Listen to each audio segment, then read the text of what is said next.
What's going on, everyone? Welcome back to the channel. If you guys are new here, do me a huge favor, go down and subscribe.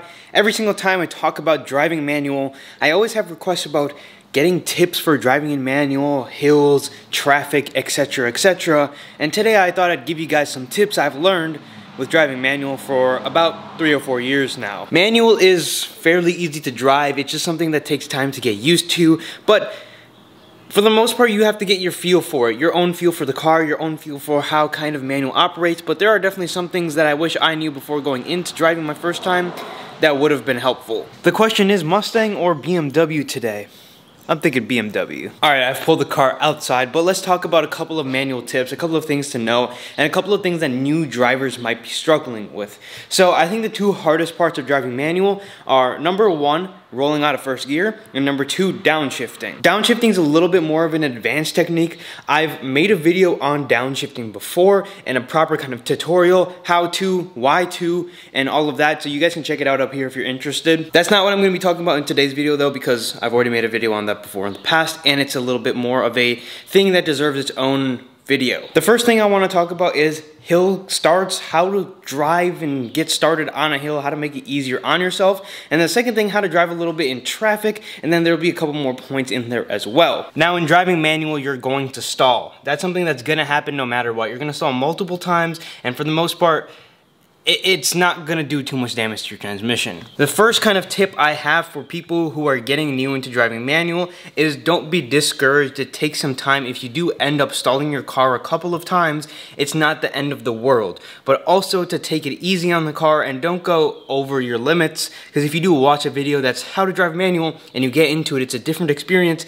and take your time learning it so that you don't put a ton of abuse on your car. As far as stalling, it's going to happen. You're going to end up stalling your car at some point. It's pretty much inevitable. Even for someone who has been driving manual for 2 or 3 years, sometimes it just happens. The most stressful place to stall is at a stoplight or stop sign when you have people behind you, because you know there's people waiting on you and you're trying to turn your car back on, put it back into gear, and then you're like struggling with everything. Well, here's a tip that possibly could make your life a little bit easier. This applies for hill starts as well, and that's release your clutch before you let off the brake. Okay, it might not make sense, and we're gonna demonstrate it in the BMW in just a second, but if you release your clutch while still applying the brake, obviously you're using both of your feet, if you release the clutch just a little bit, the clutch will start to grab and engage.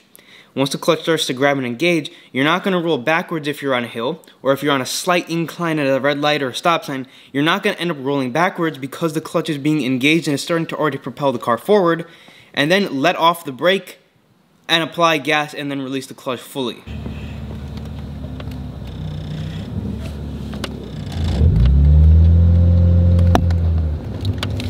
As time goes on and you learn in your car, in your clutch, kind of where that grab point is, you're not going to need to apply the brake and keep your foot on the brake, but for the beginning, you can feel the car start to kind of just shake a little bit, and you can feel the clutch start to engage even when you have your foot on the brake. The thing with the foot on the brake is the car's not going to go anywhere, and you don't have to do any extra hassle of holding the parking brake or holding the e-brake, because you're holding the actual brakes for the car. The other tip is to hold the parking brake, to hold the e-brake. Whenever I was teaching my brother how to drive in my cars and there'd be a little bit of a hill, and I know there would be a little bit of a hill, I'd always grab the e-brake just a little bit because it would help him not roll the car backwards. You can do the same thing yourself. It's kind of the same kind of idea, except you're just holding the brake with your hand and making sure you don't roll backwards.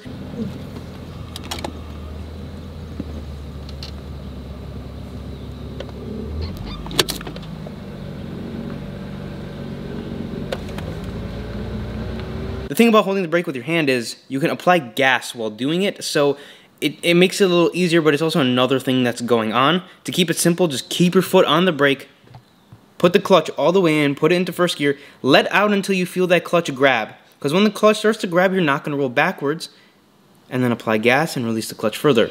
Another tip is something that may help, and kind of something that I encourage you to do a couple of times. You do not have to apply gas to roll out of gear, believe it or not.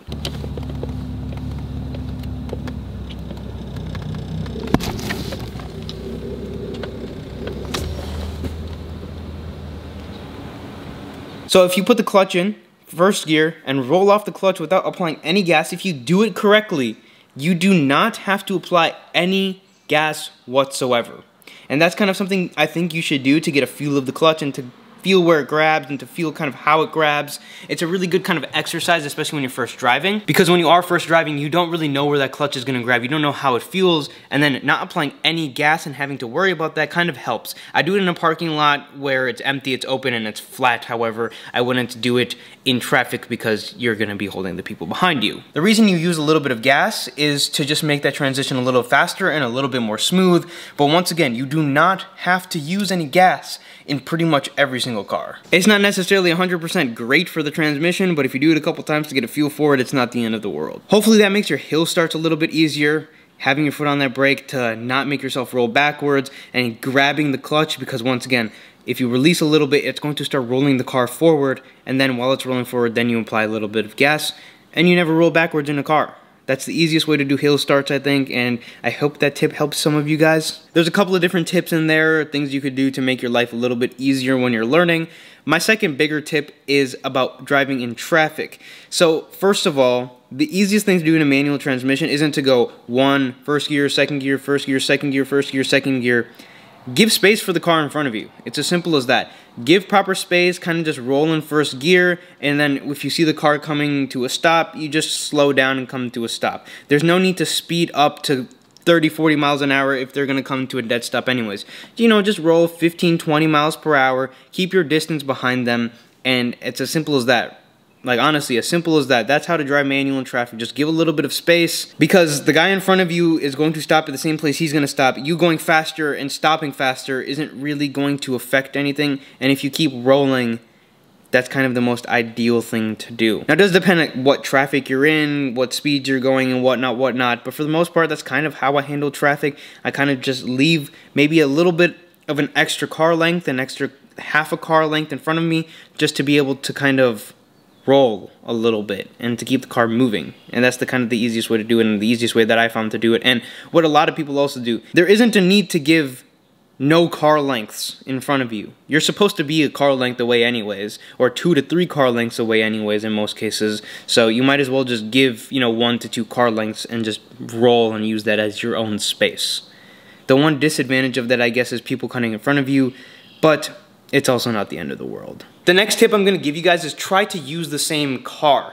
Easier said than done. Maybe you're learning on other people's cars and you don't have your own manual car, but if you do have your own manual car, it makes it so much easier to learn because the clutch is the same, it's going to grab the same way, you're going to shift gears the same way, and you kind of learn the car and learn the RPMs you have to shift at, and how you can, like when you can downshift, how much you can downshift, etc., etc. And also another thing to keep in mind is how much life a clutch has, because if a clutch is on half-life, it's going to grab different than a clutch that has a full life. So even from car to car, sometimes it ends up being pretty significantly different. And also if you have a different clutch in the car, a different flywheel in the car, they're all going to perform differently. And if you can stick to one car and get a couple of hours of drive time and seat time in one car when you're first driving, that's kind of the best outcome, because you'll get a feel for the one car, and then when you go to the next car, you're already kind of having the idea of how to do it, but it just changes that little bit. But then when you drive on different cars, when you switch between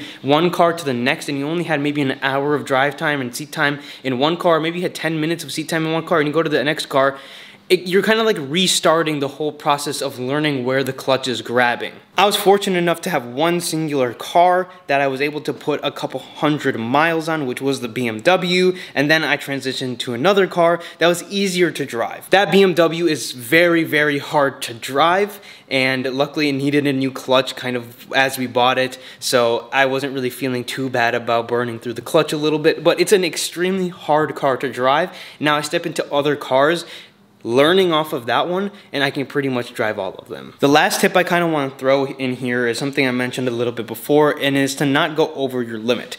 I did this when I first drove manual. It's like you get the feel of driving it. You want to just shift gears and bang into gears and accelerate and all of that, and you want to go fast right away. The first time I drove manual was actually just on the street, which was kind of funny. I never even started in like a parking lot or anything, but I highly recommend that you guys kind of just take it easy and take your time and get a couple hours of seat time in a manual car before you start banging through gears, accelerating fast, and doing all the fun stuff that manual is all about. And that's the last tip I have for you guys. If you did enjoy this video, make sure to leave a like, subscribe to the channel if you want to see more content, check out a couple other manual tips here, but other than that, I'll see you guys in the next video.